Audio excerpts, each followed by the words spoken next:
வணக்கம் நண்பா. TNSTC latest செய்திகள். ஜூன் 29 வெளியான தகவல். சென்னையில் நாளை முதல் மின்சார பஸ்கள் இயக்கம். முதல்வர் ஸ்டாலின் துவக்கி வைக்கிறார். சென்னையில் முழுக்க அரசு பஸ்களை இயங்கி வந்த நிலையில் நாளை முதல் தனியார் பங்களிப்புடன் மின்சார பேருந்துகள் இயக்கப்படுகின்றன. முதல்வர் ஸ்டாலின் தொடங்கி வைக்கிறார். சென்னையில் பெருகி வரும் மக்கள் தொகை எல்லை விரிவாக்கத்துக்கு ஏற்ப போக்குவரத்து வசதிகள் செய்யப்படுகின்றன. பயணிகள் தேவையை போக்கும் வகையில் தனியார் பங்களிப்புடன் சென்னையில் 1000 மின்சார தாழ்தள பேருந்துகளை இயக்க மாநகர போக்குவரத்து கழகம் முடிவு செய்தது. நாளை துவக்கம். முதல் கட்டமாக 625 தனியார் மின்சார பேருந்துகளை இயக்க கடந்த ஆண்டு ஒப்பந்தம் செய்து தயாரிப்பு பணிகள் நடந்து வருகின்றன.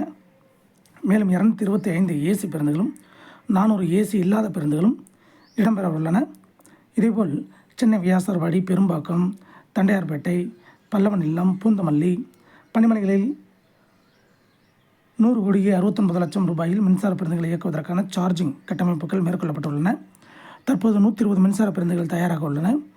இந்த புதிய பேருந்துகளை முதல்வர் ஸ்டாலின் நாளை துவக்கி வைக்கிறார். சென்னை புறநகரில் மின்சார பேருந்துகளை இயக்க 45க்கும் மேற்பட்ட வழித்தடங்கள் தேர்வு செய்யப்பட்டுள்ளன. இதில் 10க்கும் மேற்பட்ட வழித்தடங்களில் மின்சார பேருந்து சேவை முதலில் துவக்கப்படுகிறது. இதுகுறித்து மாநகர போக்குவரத்து கழக அதிகாரிகள் கூறியதாவது: முதற்கட்டமாக 625 மின்சார பேருந்துகளை இயக்க அசோக் லேலண்ட் நிறுவனத்தின் துணை நிறுவனமான OHM global mobility private limited நிறுவனத்துடன் ஒப்பந்தம் செய்யப்பட்டது. இதில் 120 மின்சார பேருந்துகள் அனைத்து சோதனை ஓட்டமும் முடித்து இயக்க தயாராக உள்ளன. தற்போதுள்ள மாநகர சொகுசு ஏசி பேருந்துகளில் பயணிப்பது போல் பயணியர் இதிலும் பயணிக்கலாம்.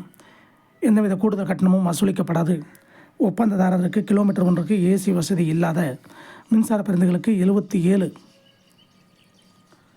ரூபாய் 16 ஏசி பேருந்துகளுக்கு 80 ரூபாய் 86 ரூபாய் வழங்க மாநகர போக்குவரத்து கழகம் சார்பாக தொகை நிர்ணயம் செய்யப்பட்டுள்ளது. மின்சார பேருந்துகளால் சுற்றுச்சூழல் பாதுகாப்பு மற்றும் நிர்வாகத்துக்கு டீசல் செலவும் குறையும். மின்சார பேருந்துகள் ஒருமுறை சார்ஜ் செய்தால் சராசரியாக 180 கிலோமீட்டர் தூரம் இயக்க இயலும்.